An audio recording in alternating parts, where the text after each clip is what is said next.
ओम श्री गुरुदेव दत्त. नमस्कार मित्रांनो, तुमचे ओम श्री गुरुदेव दत्त या चॅनलमध्ये मनापासून स्वागत. आपण बघत आहोत हिरण्यगर्भ कथा ब्रह्मांड नायकाची श्री स्वामी समर्थांची.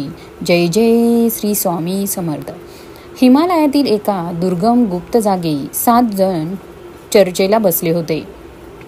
वेळ ही सायंकाळची होती आणि या 7 ऋषी महोदयांवर म्हणजेच कश्यप, अत्री, वशिष्ठ, विश्वामित्र, गौतम, जगदनंदी आणि भारद्वाज यांच्यावर पृथ्वीवर सध्या चालू असलेल्या मनंतराच्या प्रशासनाचा भार होता.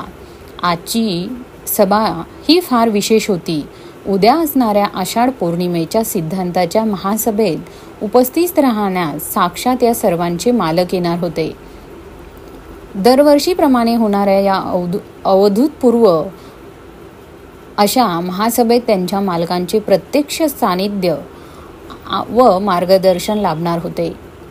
हा होणारा गुरुपौर्णिमेचा कार्यक्रम खूप खास असा होता, कारण पुढच्या 1000 वर्षाची सृष्टीच्या नियमन व प्रचलनाची रूपरेखा त्यांच्या मालकाकडून समजणार ही होती. ते मालक दुसरे तिसरे कोणी नसून हिमाच्छादित दुर्गम शिखरावर प्रगट झालेले ते म्हणजे योगीराज होते. सप्तऋषींना काय करू आणि काय नको असे झाले होते. वातावरणात अगोदरच सर्वत्र आनंदाचे स्पंदन लहरी उठत होत्या. गोरज मुहूर्तावर सूर्यनारायणाची मावळती प्रकाश किरणे हिम पर्वतावर पडून मंदपणे परावर्तित होत होती. हिमालयातील अत्यंत उंच स्थळी पसरलेल्या त्या पठार जागी एक सपाट लांबरुंद शिळा अशी होती.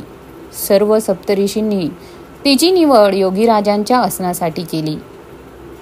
तसेच त्यांच्या उजव्या व डाव्या बाजूस 2 विशेष अतिथी या अभूतपूर्व महासभेस येणार होते. त्यांच्यासाठी देखील जागा तयार केली. आषाढ शुद्ध पौर्णिमेच्या चंद्रासह आज उगवण्याची घाई झाली होती. हिमपर्वतावरील उंच पठारावरून ते चमचमते चंद्रबिंब खूप सारे विशाल भासत होते. आज त्यांचा नितळ व शांत प्रकाश काही विशेष आल्हाददायक वाटत होता. पुढचे 2 प्रहार सप्तऋषींना बरेच काम होते, कारण ब्रह्ममुहूर्तावर योगीराज व विशेष 2 अतिथींचे आगमन हे होणार होते. कामाच्या लगबगीत असलेल्या ऋषीवरांनी शिखराखाली नजर टाकली.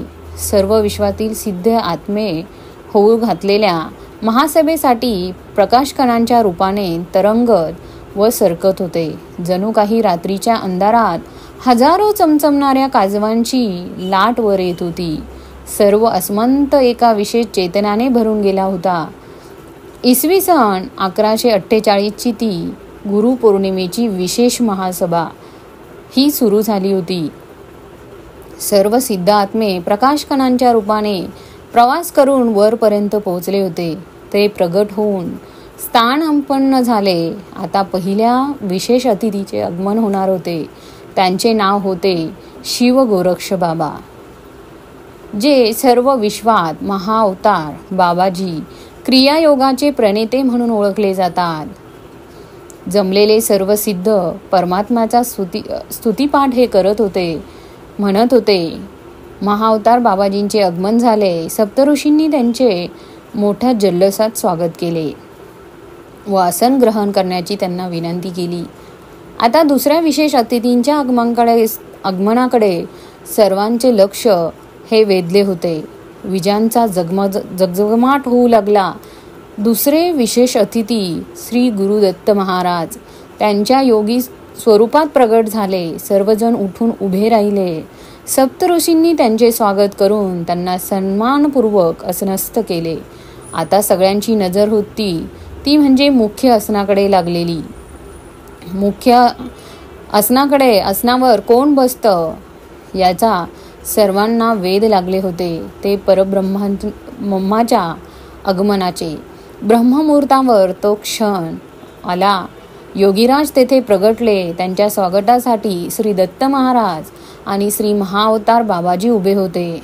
त्यांच्या पाठीमागे सप्तऋषी हात जोडून उभे होते. सर्व लाखो सिद्धांता जन्मलेला समुदाय योगीराजांचा जय जयकार करीत होता. एक अभूतपूर्व दृश्य जे हजारो वर्षात एकदाच घडते ते आज येथे घडत होते. सृष्टी स्तब्ध झाली होती. श्री दत्त महाराज व श्री महाअवतार बाबाजींनी योगीराजांना तेथे मध्यभागी असलेल्या सप्त ऋषींनी निवडलेल्या विशेष शिळावर आसन ग्रहण करण्याची विनंती केली व त्या महासभेची सुरुवात झाली. योगीराजांनी स्वागत स्वीकारले व सर्वांना शुभ आशीर्वाद दिला. मानेनेच खून करून कश्यप ऋषींनी सभा सुरू करण्यास अनुमती दिली. सभेत जमलेले सर्व सिद्ध आपल्याला नेमून दिलेल्या कामाचा अहवाल देऊ लागले. योगीराज, श्री दत्त महाराज व श्री गोरक्ष महाअवतार बाबाजी प्रसन्नतेने मान डोलवत होते. आता सर्वांचे कान श्री योगीराजांच्या मुखातून ओघवणाऱ्या सरस्वतीकडे लागले होते. श्री योगीराज बोलू लागले, सध्या कलियुग चालत असून सनातन धर्म व सृष्टीच्या पालनासाठी सर्व सिद्ध महात्मे जे काम करीत आहे ते अत्यंत प्रशंसनीय आहे. या काळात पुढची 7 शतके मी स्वतः अवतार घेऊन भारतवर्षात भ्रमण करणार आहे.